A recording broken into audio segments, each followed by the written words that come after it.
കേസിലപ്പോൾ വിധി വന്നിരിക്കുകയാണ്. ജീവപര്യന്തമാണ്. ഒരു വലിയ തിരിച്ചടി കൂടിയാണല്ലോ. അല്ല, അതെ, ഈ കേസിനെ വ്യത്യസ്തമാക്കുന്നത് ഒരു MLA ലെവലിലൊക്കെ ഉള്ള ആൾ ഈ കോൺസ്പിറസിയിൽ ഉൾപ്പെട്ടു എന്നുള്ളതാണ്.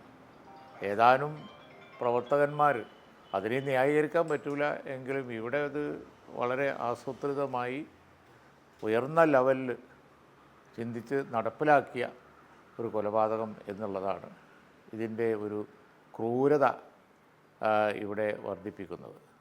അപ്പോൾ വളരെ ക്രൂരമായ കൊലപാതകമായിരുന്നു അത്.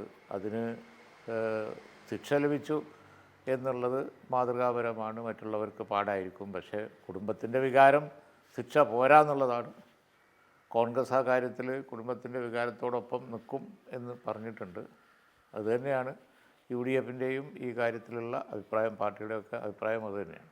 കുറച്ചുകൂടി കടുത്ത ഒരു ശിക്ഷാവിധി പ്രതീക്ഷിച്ചിരുന്നു. അല്ല, ഈ കൊലപാതകത്തിൻ്റെ ഒരു നേച്ചർ കണ്ടാൽ, അതിൻ്റെ ഒരു ക്രൂരതയുടെ സ്വഭാവം, ഗൗരവം കണ്ടാൽ ആരും അങ്ങനെയാണ് കരുതുക. ഇതിലേറെ ശിക്ഷ അവർ അർഹിക്കുന്നുണ്ട് എന്നേ കരുതൂ. മാത്രമല്ല, ഞാൻ പറഞ്ഞ പോലെ ഉയർന്ന ലെവലുള്ള ആളുകൾ, നേതാക്കൾ, MLA ലെവലിലൊക്കെ ഉള്ള ഒരു ജനപ്രതിയൊക്കെ ഉൾപ്പെട്ട ഒരു ഗൂഢാലോചന ഇതിൽ നടന്നിട്ടുണ്ട് എന്നുള്ളതൊക്കെ പരസ്യമായിരുന്നു. അതാണ് ഈ കേസിലെ ഏറ്റവും ഗൗരവമുള്ളത്. അപ്പോൾ അതുകൊണ്ട് കുടുംബത്തിൻ്റെ വികാരം തന്നെയാണ് ശിക്ഷ പോരാ എന്നുള്ളത്. ആ വികാരം അസ്ഥാനത്താണെന്ന് നമുക്ക് പറയാൻ കഴിയില്ലല്ലോ. ഒരു MLA ആണെങ്കിലും പാർട്ടി ഭാരവാഹികളൊക്കെ നേരിട്ട് പങ്കാളികളായി അവർ ശിക്ഷിക്കപ്പെടുന്നൊരു കേസ് കൂടി ഇത് മാറിയല്ലോ. അപ്പോൾ നേരത്തെ തന്നെ CPMനെതിരെയുള്ള ഈ കൊലപാതക രാഷ്ട്രീയത്തിലേക്കുള്ള ഒരു ഇത് കൂടി ആവില്ലേ? ആണ്, തീർച്ചയായിട്ടുമാണ്. കാരണം വെച്ചാൽ ഈ ആസൂത്രിതമായി പൊളിറ്റിക്കലായിട്ട് ആലോചിച്ച് കൊലപാതകം നടപ്പിലാക്കുക എന്നൊക്കെ പറഞ്ഞാൽ അത് സംസ്ഥാനത്തിന് തന്നെ വളരെ നാണക്കേടുണ്ടാക്കുന്ന ഒരു വിഷയമാണ്. മാത്രമല്ല, കേരളത്തിൽ അത്തരം സംഭവങ്ങൾ തുടരെ നടന്നിരുന്നു. പക്ഷേ ഈ ശിക്ഷ ഇനിയിപ്പോൾ അത്തരം രാഷ്ട്രീയമായിട്ട് മുന്നോട്ട് പോകുന്നവർക്ക് തീർച്ചയായും ഒരു തടസ്സം തന്നെ ആയിരിക്കും. അതൊന്നും ശിക്ഷ കിട്ടാതെ പോകില്ല എന്ന് എന്തെങ്കിലും തെളിഞ്ഞല്ലോ.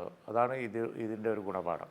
ശിക്ഷിക്കപ്പെടുന്ന ആളുകൾക്കൊപ്പം പാർട്ടി ഉണ്ട് എന്നുള്ള സന്ദേശം കഴിഞ്ഞ കുറച്ച് ദിവസങ്ങളായി വരുന്നുണ്ടല്ലോ. അപ്പോൾ മറ്റൊരു കൊലക്കേസിലെ പ്രതി ശ്രീജിത്തിൻ്റെ വീട്ടിൽ കണ്ണൂർ CPM ജില്ലാ സെക്രട്ടറി വരുന്നു, മുൻ ജില്ലാ സെക്രട്ടറി വരുന്നു. അതുപോലെ തന്നെ കൊടിസുനിയുടെ പരോളുമായി ബന്ധപ്പെട്ട് അപ്പോൾ അവർക്കൊപ്പം വീണ്ടും പാർട്ടി ഉണ്ട് എന്നതുകൊണ്ട് തന്നെ ഈ ശിക്ഷാവിധി കൊണ്ട് മാത്രം ഇത് മാറുന്നു.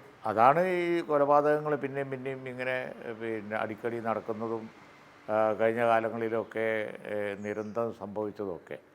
എന്ത് ക്രൂരകൃത്യം ചെയ്താലും നോക്കാൻ ആളുണ്ട്, തെറ്റ് ചെയ്തവരെ ആ നിലക്ക് കാണാതെ നോക്കാൻ ആളുണ്ട് എന്നുള്ള ഒരു നില വരുന്നത് അതായിരുന്നു ഇവിടുത്തെ ഏറ്റവും വലിയ ഒരു ഗൗരവമുള്ള ഒരു നിർഭാഗ്യകരമായ അവസ്ഥ.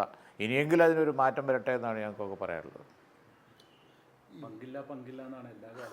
അത് സ്ഥിരം അടിച്ചു വച്ചിരിക്കുന്ന ഒരു പ്രസ്താവനയായിട്ട് ജനങ്ങൾ കാണുന്നുള്ളൂ. ഏത് കൊലപാതകവും നടന്നാലും അതുപോലെ തന്നെ ഇത്തരത്തിലുള്ള സംഭവങ്ങളും നടന്നാൽ പങ്കില്ല എന്ന് പറഞ്ഞാൽ ജനങ്ങൾ വിശ്വസിക്കും എന്നാണ് കരുതിയിരുന്നതെങ്കിൽ ഇപ്പോൾ അത് ആരും തന്നെ വിശ്വസിക്കുന്നില്ല. ഇപ്പോൾ ഈ കേസിൽ അതൊരു തെളിവായി വരികയും ചെയ്തു. മറ്റൊന്ന്, ഈ താനൂരിൽ STPയുടെ പിന്തുണയോടെയാണ് അബ്ദുറഹ്മാൻ ജയിച്ചെന്നിട്ടൊരു വിവാദം കത്തി നിൽക്കുന്നുണ്ട്. അബ്ദുറഹ്മാൻ വന്ന വഴി മറക്കരുതെന്നാണ് STPI പറയുന്നത്. STPI തള്ളാൻ അബ്ദുറഹ്മാൻ തയ്യാറായിട്ടുമില്ല. അല്ല, അപ്പോൾ ലീഗിനെതിരെ എല്ലാ ആളുകളെയും സംഘടിപ്പിച്ച് സാമ്പാർ മുന്നണി ഉണ്ടാക്കിയാണ് ഇവരൊക്കെ എവിടെയെങ്കിലും ജയിച്ചിട്ടുണ്ടെങ്കിൽ ജയിക്കാറുള്ളത് എന്നുള്ളത് എല്ലാവർക്കും അറിയാലോ. സാമ്പാർ എന്ന പ്രയോഗം തന്നെ വന്നത് അങ്ങനെയാണ്. സാമ്പാറിൽ എല്ലാ തരം സാധനങ്ങളും ഉണ്ടാവും എന്ന് പറഞ്ഞതുപോലെ അതിനകത്ത് SDPI ഉണ്ടാവും, BJP ഉണ്ടാവും, എന്തുണ്ടായാലും വിരോധമില്ല, ലീഗിനെതിരെ ആയാൽ മതി എന്നായിരുന്നു മലപ്പുറം ജില്ലയിലെ നിയമം. അതിപ്പോൾ പരസ്യമായ രഹസ്യമാണ്. അവരാണ് പിന്നെ തിരിഞ്ഞു നിന്ന് ലീഗിനെ കുറ്റം പറയുന്നതൊക്കെ.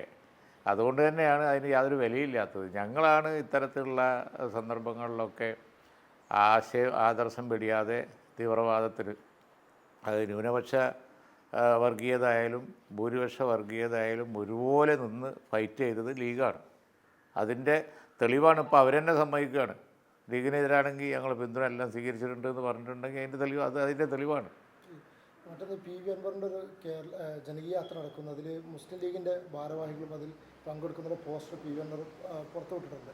എന്താണ് അതിൽ ലീഗിൻ്റെ? അല്ല, ഇത് UDF തീരുമാനിക്കേണ്ട ഒരു വിഷയം എന്നുള്ള നിലക്കാണ് നമ്മൾ കാണുന്നത്. UDF തീരുമാനിക്കേണ്ട ഒരു വിഷയമായിട്ടാണ് അതിപ്പോഴും ഇരിക്കുന്നത്.